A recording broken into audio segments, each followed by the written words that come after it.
कि सीसैट को लाइटली ना लें, सिंस यूपीएससी सीसैट का लेवल हर साल टफ करते जा रहा है। सीसैट को थोड़ा सा आप रिस्पेक्ट देना चाहिए। मालूम था कि भाई लोग 1/3 कट ऑफ जाता है तो लोग उसको हल्के में लेते थे पहले, लेकिन अभी ठीक ठाक टफ हो गया सीसैट। और ये एक्सपेक्ट करना कि आगे इजी होगा, ये हमारी मतलब बेवकूफ़ी होगी कि यूपीएससी हमारे लिए स्टैंडर्ड्स लो कर दे अपने। किसी को डर लगता है सी सेट में पास नहीं होगा? आराम से हमेशा अच्छे से क्लियर होगा, और बाकी ट्रिक्स है वो तुम खुद से डेवलप कर लोगे।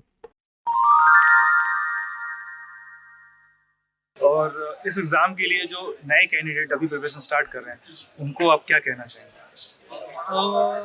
एक जो सबसे बड़ा सजेशन रहेगा कि सीसैट को लाइटली ना लें, सिंस यूपीएससी सीसैट का लेवल हर साल टफ करते जा रहा है। तो आप पीवाईक्यूज तो करेंगे, लेकिन पीवाईक्यूज से साथ भी थोड़ा सा एक स्टेज आगे जाइए कि सोचिए कि यूपीएससी शायद इस साल और टफ करेगा। सीसैट पहले क्वालिफाइंग था तो पहले सीसैट को बहुत लोग हल्के में लेते थे, किसका पीटी नहीं हुआ तो बोलता था कि यार जीएस नहीं हुआ, सीसैट तो क्या है। अभी आजकल सीसैट इतना टफ हो गया है कि लोग बोले सीसैट रुका यार, मतलब बड़ी बात, सीसैट ने फेल हो के आना भी मतलब अपने आप में बड़ी बात है कि एटलीस्ट अटेम्प्ट तो किया सीसैट। सीसैट को थोड़ा सा आप रिस्पेक्ट देना चाहिए। मालूम था कि भाई लोग 1/3 कट ऑफ जाता है तो लोग उसको हल्के में लेते थे पहले, लेकिन अभी ठीक ठाक टफ हो गया सीसैट। और ये एक्सपेक्ट करना कि आगे इजी होगा, ये हमारी मतलब बेवकूफ़ी होगी कि यूपीएससी हमारे लिए स्टैंडर्ड्स लो कर दे अपने। कभी नहीं होगा, बिकॉज इतना टफ होने के बावजूद भी इस बार यूपीएससी को वो 14,000 बच्चे मिले जो मेंस लिखने वाले थे और यूपीएससी ने ले लिया। उनको पता और टफ भी करेंगे थोड़ा सा और, तो भी उनको जितने कट ऑफ वैकेंसी इनकी रहेगी उसके हिसाब से 1:10 के रेशियो में बच्चे मिल जाएंगे उनको। 15,000 बच्चे निकालेंगे, कट ऑफ भी जीएस का भी और सीसैट का भी एनी हाउ, तो उनको वो क्रीम क्राउड मिल रहा है। तो मैंने मेरी स्ट्रेटेजी बेसिकली ये बनाया था सीसैट की, कॉम्प्रीहेंशन लगा कि हाँ ठीक ठीक कर सकता हूँ मेहनत करके, रीजनिंग भी 50-50 की प्रोबेबिलिटी है, और मैथ ज़ीरो, मैथ ज़रा भी नहीं आता था मुझे। फिर मैंने सीसैट पे थोड़ा वर्क करके ये किया कि पहले कॉम्प्रीहेंशन को रखा कि कॉम्प्रीहेंशन तो मेरा जो 3 पार्ट है, कॉम्प्रीहेंशन, रीजनिंग, मैथ्स, तो ये भी यूनिफॉर्म नहीं आते। कॉम्प्रीहेंशन के अंदर भी कुछ बहुत ईजी पैराग्राफ आते हैं, कुछ हल्का सा थोड़ा एफर्ट डालोगे तो आ जाएंगे, कुछ बहुत टफ होते हैं फिलोसॉफिकल टाइप। रीजनिंग में भी कुछ ईजी आती है, कुछ मीडियोकर आती है और कुछ टफ आती है। मैथ्स में भी सीक्वेंस वाले क्वेश्चन है, कुछ एकदम सिंपल सिंपल से आएंगे, कुछ थोड़े फॉर्मूले बेस्ड आएंगे, कुछ एकदम ट्रिकी आते हैं, उसमें कुछ लॉजिक, कुछ ट्रिक होता है पढ़ने में। मैंने कहा कि रीजनिंग कॉम्प्रीहेंशन को पूरा अच्छे से आना चाहिए। 30 क्वेश्चन 35 जितने भी आते हैं ये सारे अटेम्प्ट करूँगा। रीजनिंग ऑलमोस्ट सब करने की ट्राई करूँगा, और मैथ्स एटलीस्ट जो ईजी वाले हैं कैलकुलेशन बेस्ड, फार्मूला बेस्ड, उतना कर लूँगा।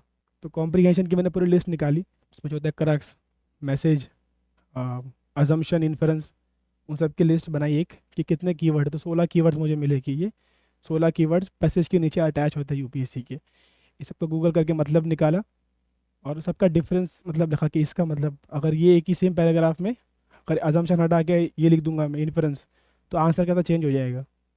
तो ये प्रैक्टिस किया बार बार, और जितने भी पीवाईक्यू थे उनको 2 से 3 बार अच्छे से किया, और पूरा कॉम्प्रीहेंशन, तो कॉम्प्रीहेंशन पे कॉन्फिडेंस आ गया था। रोज़ पीवाईक्यू को लेके बैठता था, जैसे कि अभी पीटी मई में है तो मैं दिसंबर से 2 से 4 सिर्फ सीसैट करता था, 2 से 4 सिर्फ सीसैट। और उसमें शुरू के टाइम पे कॉम्प्रीहेंशन को लेके बैठा, सारे पीवाईक्यू कर लिए अच्छे से, कॉन्फिडेंस आ गया। अब भले पीवाईक्यू में कोई सीसैट में कोई सब पैसेज होगा आंसर जिसका मुझे आंसर नहीं पता होगा कि हाँ इसका तो आंसर ये था और कैसे आया और बाकी सब आंसर क्यों नहीं है। तो ये प्रैक्टिस से करते करते करते करते एक लॉजिक बैठ गया पहले पैसेज में, और एक कॉन्फिडेंस भी आ गया, तो पैसेज में पूरा अटेम्प्ट करता था। फिर रीजनिंग में ऑलमोस्ट 80% क्वेश्चंस में अटेम्प्ट कर लेता था, और मैथ्स के इजी वाले। और अपना टाइम मैंने ऐसा बांटा था कि 2 घंटे का एग्ज़ाम होता है, शुरू के आधे घंटे में 32 मिनट में मुझे 30 से 32 कॉम्प्रीहेंशन के पैसेज क्वेश्चन सॉल्व करने, और पॉसिबल भी था। खाली पैसेज ही पढ़ता था तो रीडिंग मेरी फास्ट हो गई थी, और रीडिंग फास्ट करने का था पैसेज का वो द हिंदू के जो आर्टिकल्स होते हैं, तो अक्सर बच्चे जो करंट अफेयर्स के लिए बोलते हैं, तो मैं बोलता हूँ कि न्यूज़पेपर पढ़ते रहो, कोचिंग का मटेरियल मिलता है, वो आपको आपके जो न्यूज़पेपर की नॉलेज पे बिल्डअप करेगा एक्स्ट्रा, जो आपसे छूट गया है।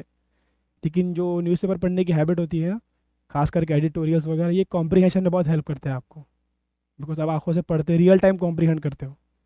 अगर प्रैक्टिस नहीं होती है ना कॉम्प्रीहेंशन की, तो हम पहले पढ़ते हैं पैसेज को, फिर सोचते हैं कि अच्छा क्या बोलना चाह रहा है, तो इतना टाइम नहीं होता है।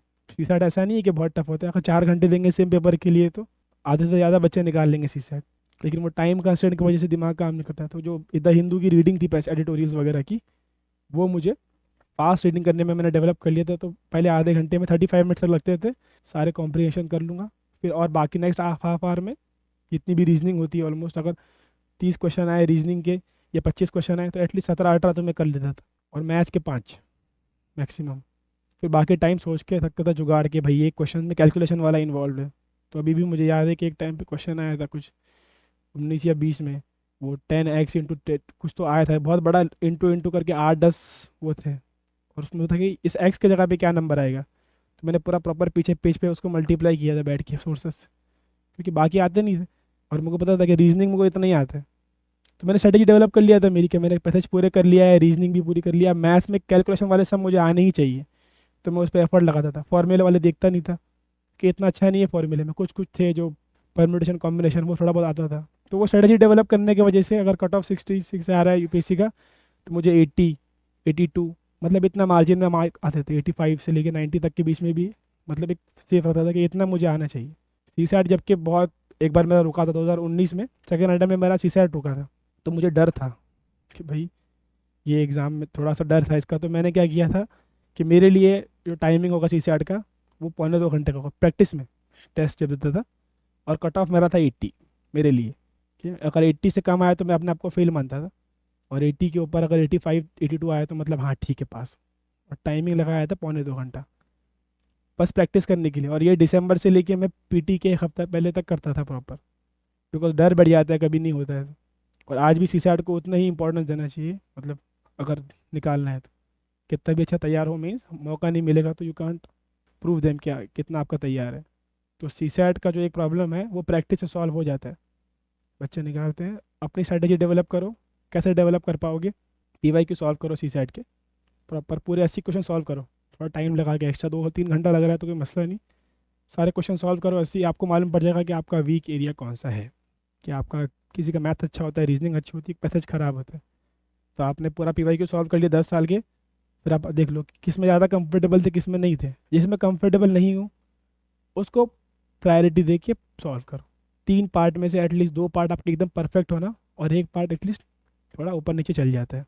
ठीक है, लाइट ली लेने की मतलब कोई भी हम गलती नहीं कर सकते, सी सैट को बहुत कॉस्ट करता है। सीसेट की तो एक लाइन है, एक तो होती कंप्रहेंशन, ठीक है, एक होता है मैथ प्लस रीजनिंग। ठीक है, किसी को डर लगता है भाई सीसेट में पास नहीं होगा। ठीक है, इसका एक पैटर्न है अटेम्प्ट करने का, पेपर को डिवाइड करो 80 + 40 में। ठीक है, 40 मिनट तो इसको देने हैं, 80 मिनट इसको देने हैं।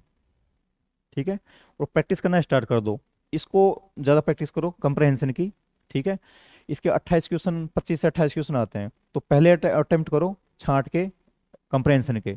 ठीक है, तो सबसे पहले पेपर स्टार्ट होते ही कंप्रहेंशन के पूरे क्वेश्चन अटेम्प्ट करने हैं।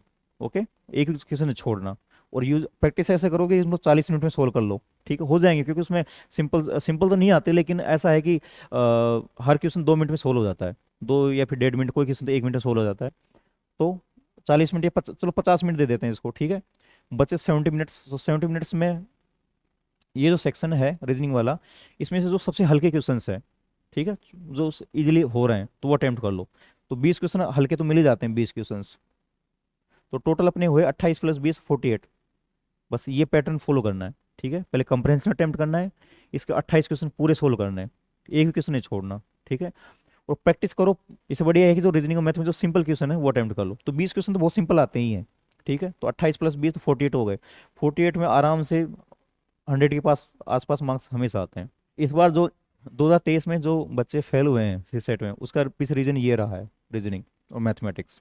कईयों को कॉन्फिडेंस रहता है जिन्होंने इसमें एसएससी में टॉप, मतलब अच्छी रैंक आई हुई, उनकी टॉप किया हुआ है पूरे ऑल ओवर इंडिया में, तो उनको लगता है कि भाई मैं मैथमेटिक्स रीजनिंग ही अटेम्प्ट करूंगा और मेरे हो जाएगा, सीसेट क्लियर हो जाएगा।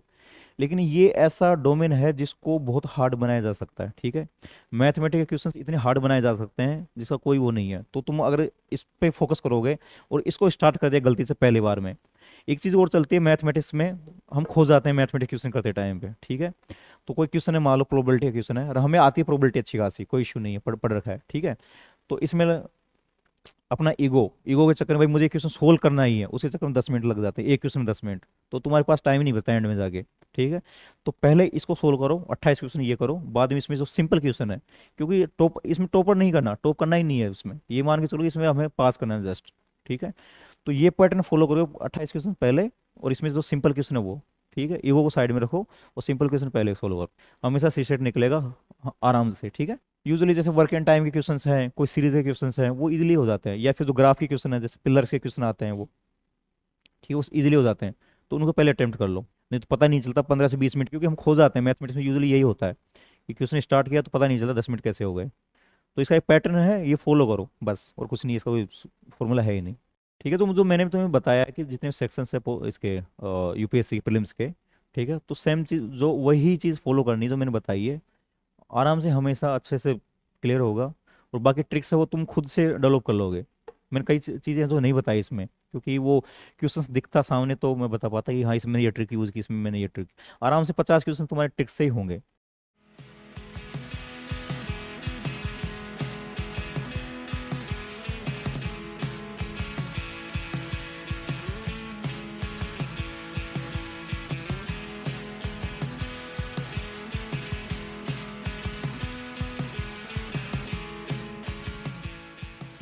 20 मिनट्स के अंदर सीसैट में रीडिंग कॉम्प्रिहेंशन में विदाउट रीडिंग द पैसेज आप कैसे 90% ऑफ द एक्यूरेसी। यस, मैं सही कह रहा हूँ, ये कोई जादू नहीं है, ये कोई चमत्कार नहीं है। जैसा आपको पता है कि सीसैट बहुत टफ हो चुका है, 2022 में देखा, 2023 में देखा हमने, हार्डली 10 सेकंड लगने चाहिए इसको सॉल्व करने में।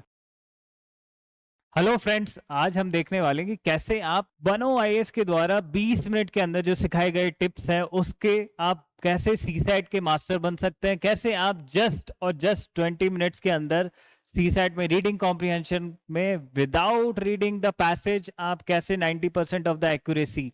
यस, मैं सही कह रहा हूँ, ये कोई जादू नहीं है, ये कोई चमत्कार नहीं है, बिना पैसेज पढ़े कैसे आप 90% एक्यूरेसी अचीव कर सकते हैं रीडिंग कॉम्प्रिहेंशन के अंदर। और आपको जैसा पता है नियरली 26 क्वेश्चंस आते हैं, अगर आप ये अचीव कर पाते हैं आप नियरली 60 मार्क्स, 55 to 60 मार्क्स आपके सिर्फ और सिर्फ रीडिंग कॉम्प्रिहेंशन के दम पे आएंगे। और जैसा आपको पता है कि सीसैट बहुत टफ हो चुका है, 2022 में देखा, 2023 में देखा हमने, तो उस कंटेक्स्ट में अगर आप इतने मार्क्स सिर्फ रीडिंग कॉम्प्रिहेंशन से ले आते हैं तो बचे हुए आपको कितने चाहिए, 66 एज अ कट ऑफ। ठीक है, तो बचे हुए 10, 15, 20, 25 नंबर जो है आप तो वैसे ही ले आएंगे, आप तो कट ऑफ से बहुत ऊपर होंगे मैथ्स रीजनिंग में। अगर आप 15 नंबर भी ले आते हैं मिला के और यहाँ पे आप 55-60 नंबर ले आते हैं, you are well above then the cut off. तो वो हम सीखने वाले कैसे 20 मिनट के अंदर आप रीडिंग कॉम्प्रिहेंशन के 26 क्वेश्चंस को आप निकाल देंगे। गोल्डन रूल्स हैं कुछ, वो फॉलो करना है। आप 55 टू ऑलमोस्ट 60 मार्क्स ले आएंगे सिर्फ रीडिंग कॉम्प्रिहेंशन 15-20 नंबर जो चाहिए आपको वो आप मैथ्स और रीजनिंग से कलेक्टिवली मिला के एटलीस्ट ले ही आएंगे। तो आज हम पूरा एक पेपर करने जा रहे हैं। In that case when you are confuse you can always seek the help of the passage even if you eliminate 2 your answer is 1 and 3। ठीक है, अब तक हमारे सारे सही है। तो 90% एक्यूरेसी, और ये आपको मिल जाएगी ये बुकलेट करोल बाग के या उन सब के वहाँ। वेलकम टू बनो आईएएस। सो आज हम करने जा रहे हैं 2023 का पेपर सीसैट का। काफ़ी सारी रिक्वेस्ट आई हमारे पास कि सर 2023 का पेपर कर दीजिए। हमें फॉलो करना है जीएस नॉलेज को, एलिमिनेट करना उन सारे स्टेटमेंट्स को जो इलॉजिकल हो, इरेशनल हो, थोड़े से एक्सट्रीम हो, नेगेटिव टोन हो, ऐसा कोई सोल्यूशन नहीं दे रहा पा रहा हो, नेगेटिव पर्सपेक्टिव हो, नेगेटिव टाइप का हो, है ना, और against the common GS knowledge हो, ऐसे स्टेटमेंट्स को जनरली आप एलिमिनेट कर सकते हैं।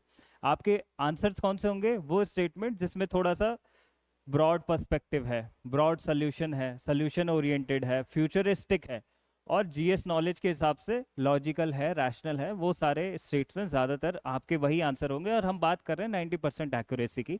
और अभी हम 2023 का पेपर देखते हैं। अभी तो आपको क्या करना है, पैसेज नहीं पढ़ना है, सीधा स्टेटमेंट्स पढ़ो।